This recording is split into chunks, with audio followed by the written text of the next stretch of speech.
नहीं गणतंत्र रे कौनसी व्यक्ति को मारा हवाटा शुभंकर नुह से एबे 2 दिन तले तहसीलदार को ऊपर भी आक्रमण है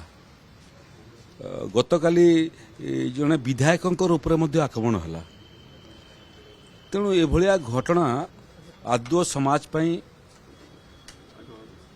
किंबा गणतंत्र पई शुभंकर नुह ओडिशा गोटे शांतिप्रिय प्रदेश एवं शांति एवं अहिंसा रे आमे विश्वास करू जदि किछि अभियोग अछि का विरुद्ध रे ताकू मध्य समाहित करिया पई गणतांत्रिक व्यवस्था अछि जो व्यवस्था रे आमे हमर अभियोग को ठीक जगह रे पहुंची परिबा एवं कार्यानुष्ठान करिया पई मध्य प्रमाण तथ्य सहित आमे अभियोग पत्र दाखल करि परिबा किंतु हिंसा को ओल्हेबा इटा देखिबे आपण पश्चिम बंगाल रे हुए गोटे समय बिहार रे मध्य व्यापक भाव में होउतला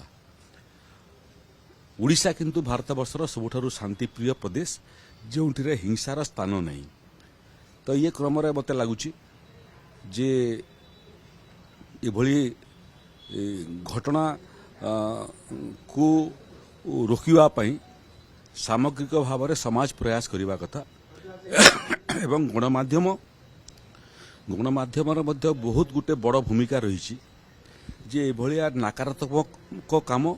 एवं हिंसात्मक काम विरुद्ध रे मध्य जनमत सृष्टि करिया पे गणमाध्यम याकू गोटे स्वतंत्र एजेंडा भाव में नेबा कथा जहा फल रे जनमत जदि तैयारी हेबो एभलिया भूल काम करुवा लोक एभलिया काम करिवारु विरत हेबे।